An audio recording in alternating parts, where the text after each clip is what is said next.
Hello everyone. Today's topic of discussion is the divisibility rule.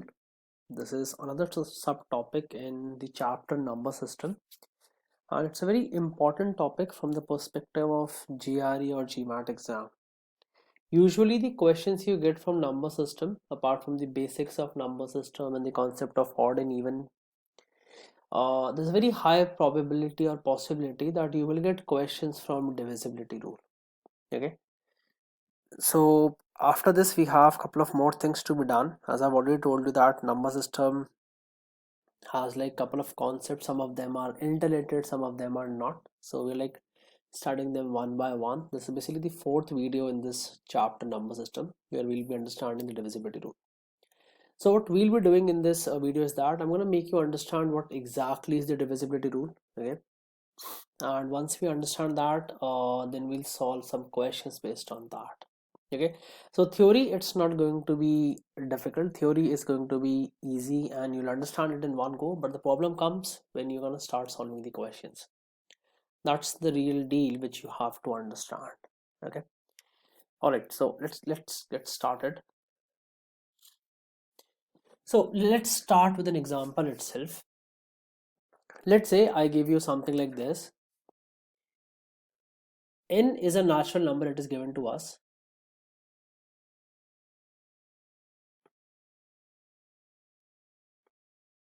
Okay, so the statement is something like this. We'll understand basically how do you convert statement into the mathematical equation. Okay, that's the first thing you need to understand in this topic.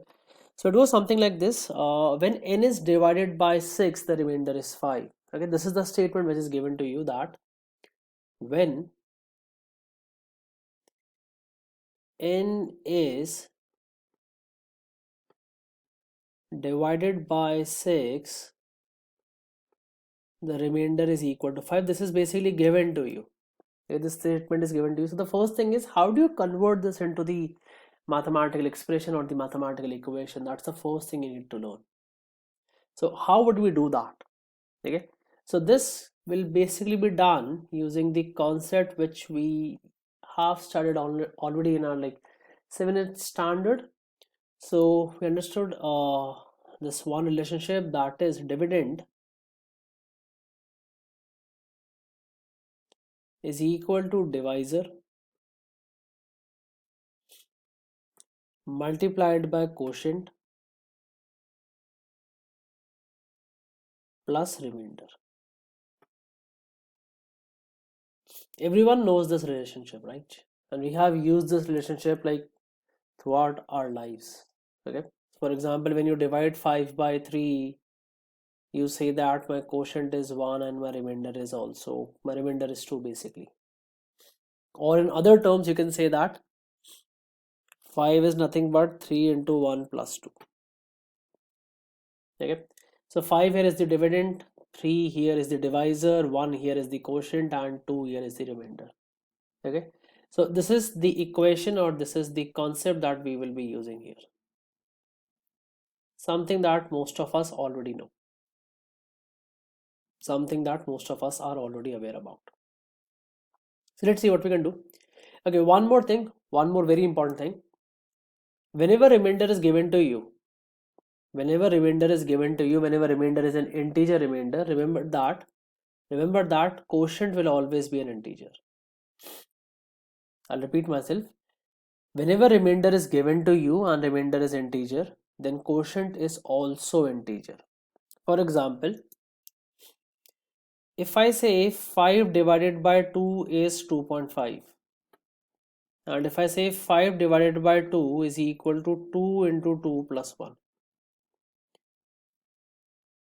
or let me write it in a different form. Wait, this may confuse some of you. Let me write 5 as 2 into 2.5. I'm basically dividing 5 by 2. Okay, I'm basically dividing 5 by 2, and 5 is 2 into 2 plus 1. Now compare both these equations. Let's call this equation 1, let's call this equation 2. Compare both these equations with this concept. In both the cases, dividend is 5. In both the cases, divisor is 2. In both the cases, dividend is 5. In both the cases, divisor is 2. But in case number 1 or in equation number 1, we have the quotient as 2.5, which is basically a decimal value. We have the quotient as 2.5, which is the decimal value. In the second case, I have taken an integer value of quotient because I also have an integer value of remainder. Okay, so whenever you will have an integer value of remainder, your quotient will always be integer. This is point number 1 which you need to remember. This is point number 1 which you need to remember. Okay, second thing you need to remember is that quotient is always greater than remainder.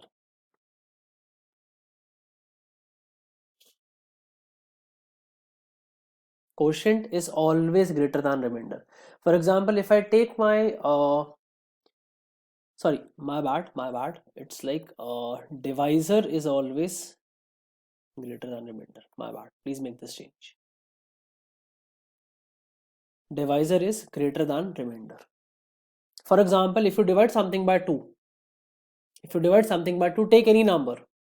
Take 1, 2, 3, 4, 5, 6, 7, 8, 9, 10. Take any number. Think of any number. Divide that number by 2. You will either have a remainder of 0 or you will either have a remainder of 1. You cannot have remainder of 2 or greater than 2. It's not possible. Think of any number. Divide any number by 3. 1, 2, 3, 4, 5, 6, any number. Whichever number comes to your mind. It can be 972, 1068, 1,065, any number. When you're going to divide it by 3, your remainder will either be 0, 1 or 2. It will never be 3 or greater than 3. It's not possible. Okay. So remember that two things. First is whenever you have remainder in integer form, like basically it's not 0, then your quotient is always integer. Second thing is divisor is always greater than remainder no matter what happens. Okay, these are the two things you have to understand, and these are the two things which we will be using also in questions. Anyways, coming back to the concept, I'll remove this. So it says that I have a number in which when divided by 6 gives me remainder 5. So how do I convert this into a mathematical equation or an expression basically? So it says that when n is divided by 6, my remainder is 5. This is what it says. So if I use that equation, that dividend is equal to divisor multiplied by quotient plus remainder, I can say that n should be equal to 6 into some integer value plus 5. Now n here is acting as a dividend, 6 here is acting as divisor, I here is acting as quotient, which has to be an integer. That's why I've written it as I. You can write it as Q also, it's your call completely, and 5 is the remainder. And as I've already told you that whenever you're gonna have an integer remainder, your quotient will always be an integer. Your quotient will also be an integer. Okay. So when n is divided by 6, the remainder is 5, can be mathematically written as n is equal to 6i plus 5. Okay. Now let's say in the same question it was written after the full stop when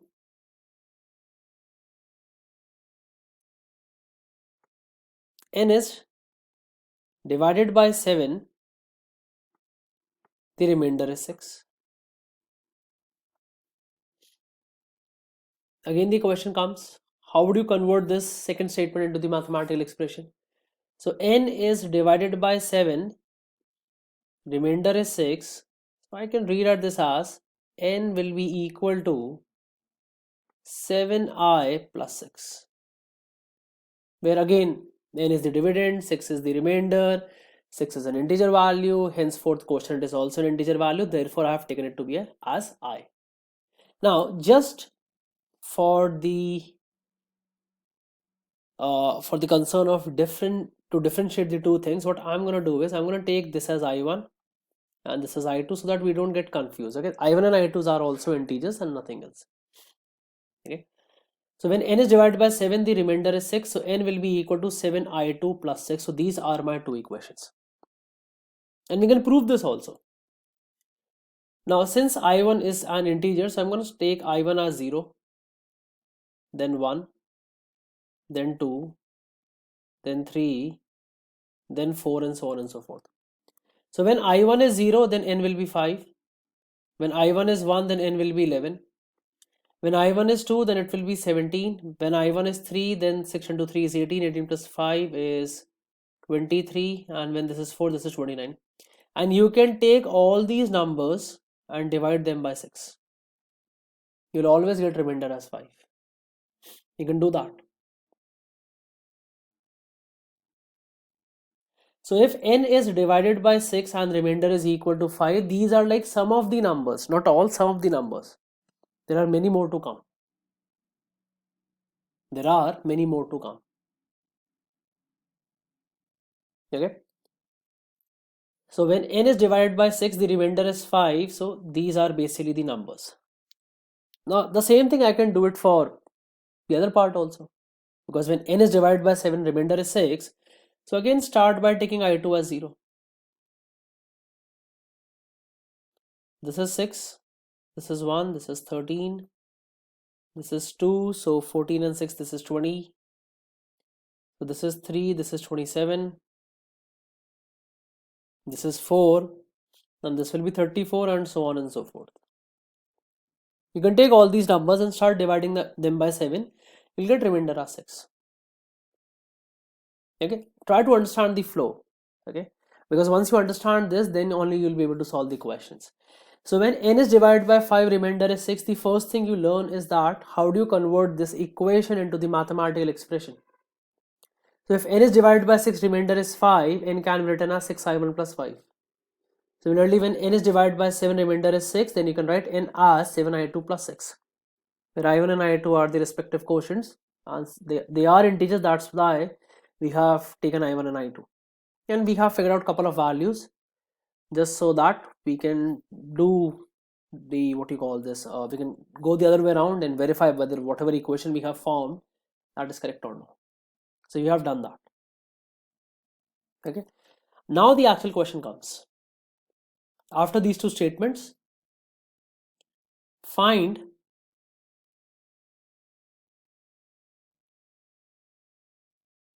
the smallest possible value of n, and find second question. So let's say this is 1, this is 2. Find the general term of n. These are the two questions. First is you need to find the smallest possible value of n, and second is you need to find the general term of n. Okay, now as far as the first part is concerned, you have to solve this part mechanically. Like, what do I mean by this term mechanically? You'll have to pen down all the values for both the equations as I have done. You have to do that. There is actually no other way out. For the first value, you have to do that. So I have 5, 11, 17, 23, 29. I have 6, 13, 20, 27, 34. So as of now, I have nothing in common. So I'll have to move ahead with more values. Then this is 5. So I'll be adding 6 to 29, which will give me 35. Then this is 6. Then this is 41. Then this is 7. So 6 more will give me 47. This is 8. So 6 more will give me 53. Alright, let me add 4 more values in this case also. So for 5, I'll be adding 7. So 41. Now, you may go on, but I know that I have 41 here, and I have 41 here also. So 41 is that number 41 is that number which when divided by 6 is giving me remainder 5, and which when divided by 7 is giving me remainder 6. That's the smallest possible value. That's the smallest possible value of n. So you have to do this mechanically. That's the only way out, guys. Nothing else is there. Okay. So what is the smallest possible value of n? The smallest possible value of n is 42. Okay. So the answer is basically 40. No, my bad. It's 41. It's not 42. It's 41. Right. It's 41. So if someone asks you to calculate the smallest possible value, then this is how you have to do it. You have to do it. That's the only way out. Okay. Now coming on to the general term of n. Now I've figured out the first value of n, or the smallest possible value of n, which will give me remainder 5 when divided by 6, and which will give me remainder 6 when divided by 7. Now 41 is the smallest possible value, right? 41 is the smallest possible value. It's not the only possible value. It's not the only possible value. For example, look out for 83. When you're going to divide 83 by 6, 13 into 6 is 78, plus 5 is 83. So 83 divided by 6 will give you quotient as 13 and remainder as 5. Okay. And similarly, when you're going to divide 83 by 7, it's going to be 11 into 7, which is 77, and then 5 more, which will give you, then 6 more, which will give you 83. So 83 is another number. After that, you're going to have more numbers. So 41 is the smallest number. It's not the only number. You're going to have more numbers. So how do you figure that out? You figure that out by calculating the general term of n.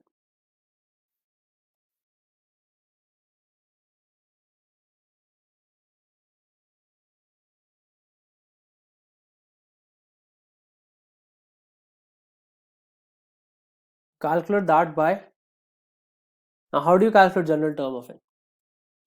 So general term is like, if you guys have watched my video on this arithmetic progression, geometric progression, there if you remember, we used to calculate the general term of AP, general term of GP, right? That sort of general term. Now I need another number after 42. How can I do that? How can I calculate that? I already know that when I'm going to divide 41 by 6, it's going to give me remainder 5, and 41 by 7, it's going to give me remainder of 6. How should I move on to the next number? I'll definitely be adding something to 41. That's the only way out. I'll be adding something to 41. Okay. And when I'm going to divide this by 6, the remainder should be 5. When I'm going to divide this by 7, remainder should be 6. What should I add in here? What should I add in here so that I always get remainder as 5 when divided by 6, and I always get remainder as 6 when divided by 7? What should I add? What I'll be adding here inside the brackets, should be a multiple of 6 and 7.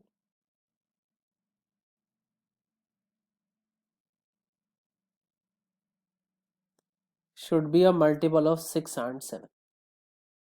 Because if it is a multiple of 6 and 7, see, understand the process. If it is a multiple of 6 and 7, then can I say remainder from this part will be 0? Because it's a multiple of 6 and 7, right? For example, take 42. 42 by 6 will give you remainder as 0 because it's completely divisible. Similarly, 42 by 7 will also give you remainder as 0 because it's again completely divisible. So you will only get remainder from this 41 part. You will only get remainder from this 41, right? And which will again lead you to 5 and 6 as their remainders. So you need to know what number will come inside the brackets. You need to know what numbers will come inside the bracket. So that will basically be, that should be a multiple of 6 and 7, or in other terms, it should be LCM of 6 and 7. It should be LCM of 6 and 7, because LCM of 6 and 7 will be a multiple of 6 and 7. So which will basically be 42 multiplied by an integer value. Why multiplied by an integer value? Because you can take several multiples of 42. Or in other terms, 42 is not the only multiple of 6 and 7. You can have 84, You can have 126 and so on and so forth. All those values will satisfy. So how do you figure out general term of n? So I'm going to write here n general is equal to the smallest value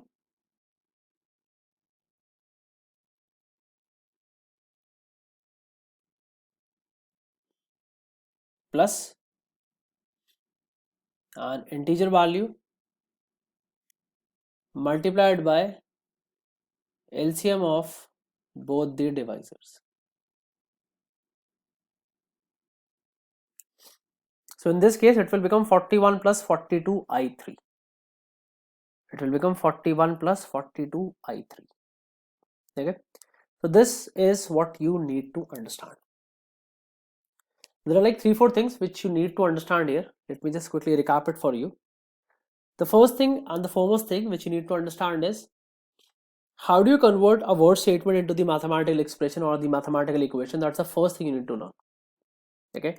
So when n is divided by 5, sorry, when n is divided by 6, remainder is 5. How do you write that in mathematical form? That's the first thing you need to learn. Second thing that you need to learn here is that how do you figure out the smallest possible value? So for that you have to like pen down a couple of values and you have to do it mechanically. That's the only way out. The third thing is you need to figure out the general term of n. Third thing is you need to figure out the general term of n. Okay. So these are basically the 3 things which you have to do. Okay. All right. Okay, let's move on to some questions now. Slowly and gradually you'll understand. You'll grasp the concept. Okay. So I'll solve this question for you. Try to understand how I'm solving this. And then from the next one, you can try solving it yourself. Okay. All right. So let's read this out. So it says that a, b and c are positive integers such that b is a multiple of a. Okay, I'm going to convert this into a mathematical expression. So b is a multiple of a, which means b by a should be an integer value. Okay, c is a factor of a. Okay, so a by c should be an integer value. So b should be equal to ai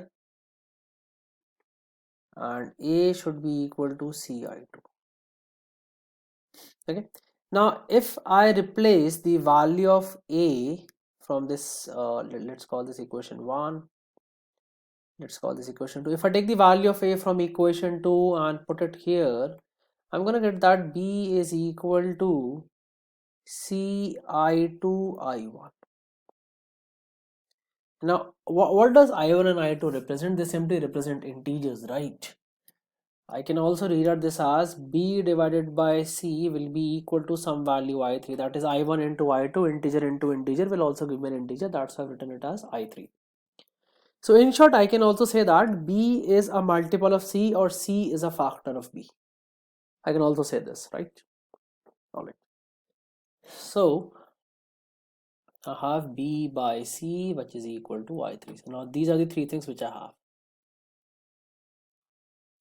Which of the following is not necessarily an integer? All right. And option number A says b minus a by a. So let's now start solving them one by one. So option number 1 is b minus a by a, which is b minus a minus b by a minus 1, my bad.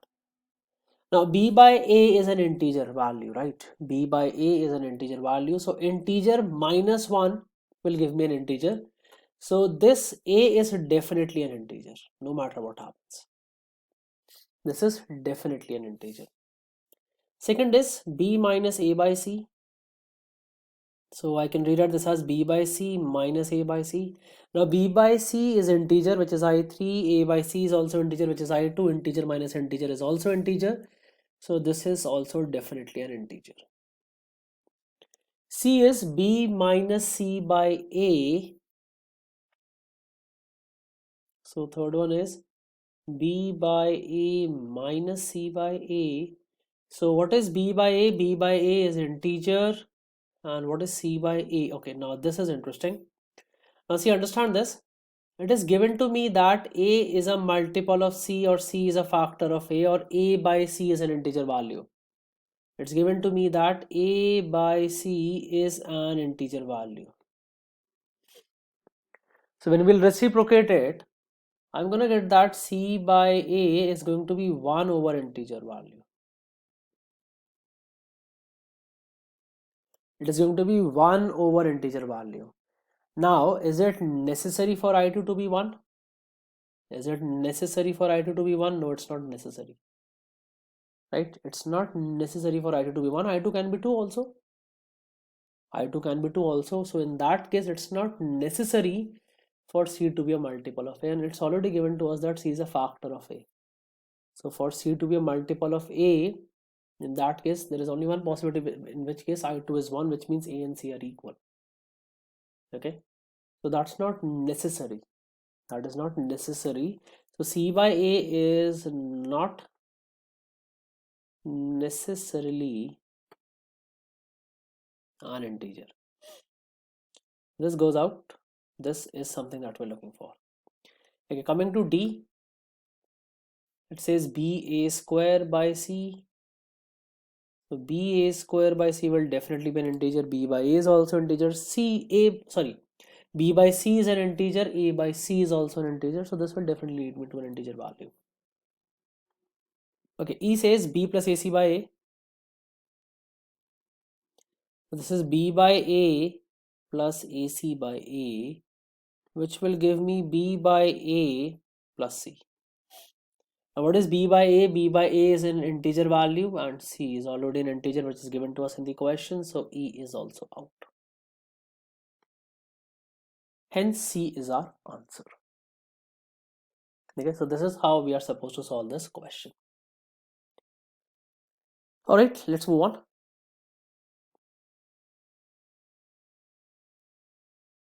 So you may now pause the video and try the questions. Okay, so the questions, you will feel that the theory that I have taught in this video, it's incomplete and the questions are different, something that of a sort, but trust me, it's not different. This is something that happens with this chapter. The theory is very easy. The same thing that happened with us in SCF LCM also, right? If someone asks you to simply calculate SCF LCM, everyone knows that, but when it comes in the form of a question, it's a totally different deal. Okay, so don't worry about it. Slowly and gradually you'll get this concept also. So pause the video and try this question, please. Alright, so let's try this one. When the positive integer n is divided by 85, the remainder is 11. Find all possible divisors of n. Okay, so when n is divided by 85, remainder is 11, we need to find all possible divisors of n. Okay, let's see what we can do with this one. So I can write n as 85i plus 11, because I have a remainder in an integer form, so my quotient will also be an integer. So when n is divided by 85, my remainder is 11. I need to find all possible divisors of n. Now when I say divisors of n, that means when I'll be dividing n by some number, let's call it p, the remainder has to be 0. Okay, this is basically what it means. So I'm looking for a value p such that whenever 85i plus 11 is divided by p, my remainder should be 0. So I can write this as 85i divided by p. P will also be some integer value. Okay, this will be some integer. I is already an integer, which is basically the quotient, plus 11 divided by p. Now, no matter what value of p you take, and now understand this step is very important. No matter what value of p you take it to be anything, whatever comes to your mind. Take it to be 29, 37, 41, 47, whatever comes to your mind. I can alter the value of I accordingly. I can alter the value of I accordingly. For example, you say that, okay, I want to take p as 29. I'll say fine, I'll take I as 29 or 58 or 87. Because I is integer, I can be any integer. Right? I can take I to be any integer. So whenever, basically the bottom line is that whenever I is a multiple of P, then 85I will always be divisible by P.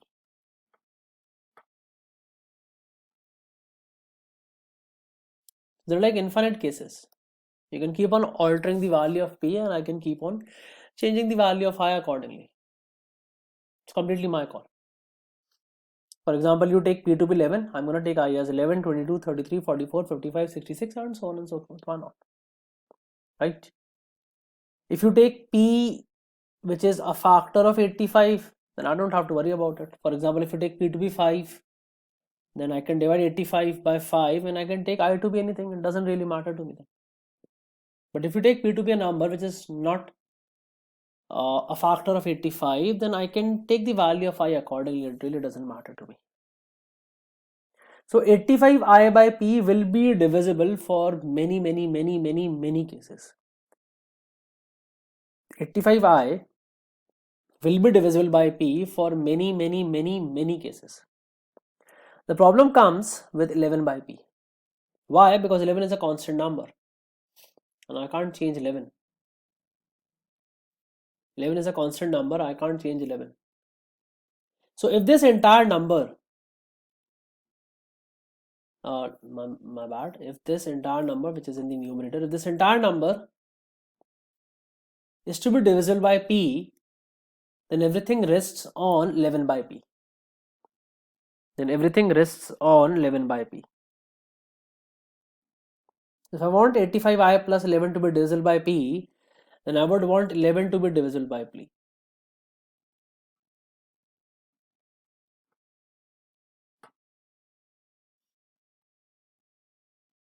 I would want this 11 to be divisible by P, which is only possible when P is either 1 or 11. These are the only two possible cases. That's it. Take anything else and this number will never be divisible. Okay, so find all possible divisors of n. So it's going to be 1 and 11. That's it. Nothing else. Nothing else can be done. That's your answer.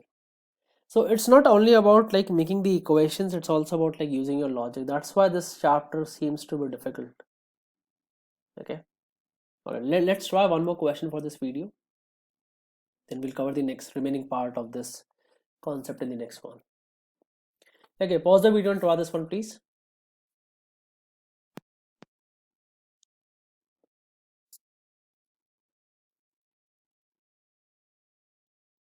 All right, let's try this one. So m and n are positive integers that have remainder of 3 and 2 respectively when divided by 6. So first thing is, as you all know, we have to form equations. So m divided by 6 remainder is 3 and n divided by 6 remainder is 2. So I can write m as 6i1 plus 3 and n as 6i2 plus 2. Okay, I have taken i1 and i2 to be different because whenever you have, because the remainders are different, the numbers are also different, so quotient will be different. Okay, now find all the remainders when m plus n is, I think it should be divided by 12, not divisible by 12. My bad, because if it is divisible then remainder has to be 0. Okay, so English has to be correct basically. So I have to do m plus n. So m plus n is 6, i1 plus i2 plus 5. So m plus n is 6. I'll write I1 plus I2 as I3 because integer plus integer will again give me integer. So why write I1 plus I2 again and again? So I've simply written it as I3 plus 5. This is the value of m plus n. So I need to find the remainders when m plus n is divisible by 12. Now there are two ways of doing this. The first way, the way in which I would have done it if I were to do this question in exam is I would start taking I3 as 0, then 1, then 2, then 3, and then 4. I usually take 4, 5 values, and then once I understand the pattern, then I can simply solve the question. So when I take I3 as 0, the first value that I'm going to get is 5, because when I3 is 0, 6 into 0 plus 5 will give me 5. When I take it as 1, then it's going to be 6 into 1, which is 6. 6 plus 5 is 11. Then 6 into 2 is 12. 12 plus 5, which is 17. Yes. Then when I'm going to take it as 3, then it's going to be 18 plus 5, which is 23. And then 4 will give me 29. So these are like 4, 5 values of m plus n. Now let's divide all these values by 12.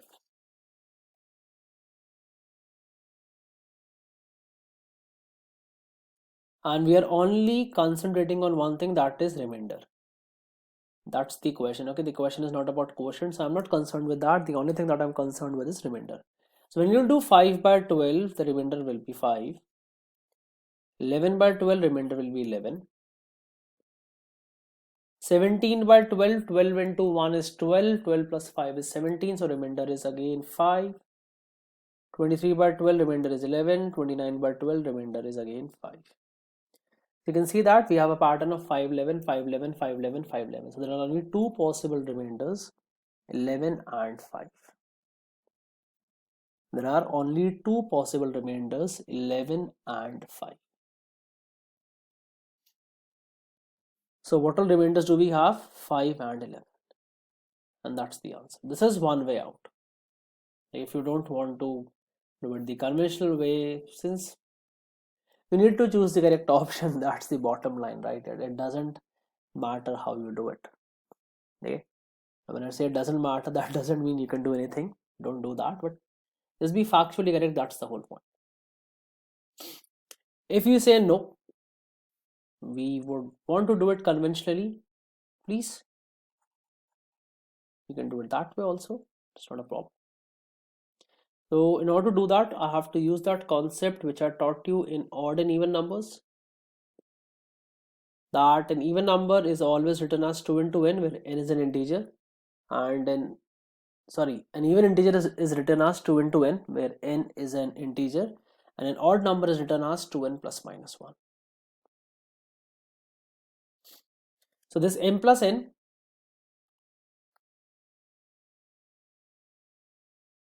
I'll first start with the even case. So this m plus n will be 6 into 2. Rather than taking it as a n, I'm going to take it as a, where a represents integer, okay, plus 5. So this will be 12a plus 5. Now when you'll divide this by 12,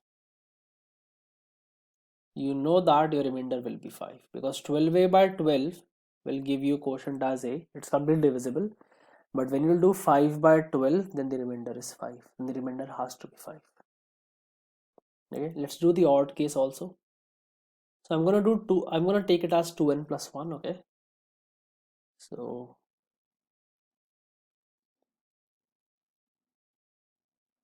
so this is basically 12n plus 11 divided by 12. So 12n by 12, remainder is 0, completely divisible. But when you do 11 by 12, remainder will be 11. So in this case, remainder is 11.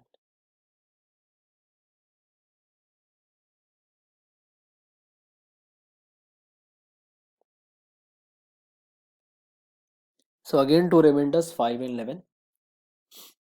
And that's your answer. Okay. So let's keep it here as far as this video is concerned.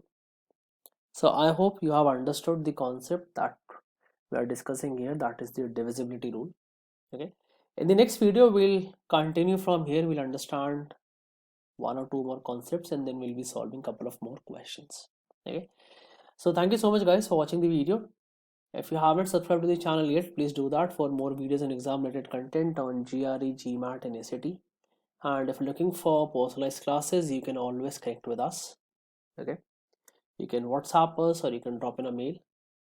Okay, all right then, thank you so much, and keep watching and keep learning.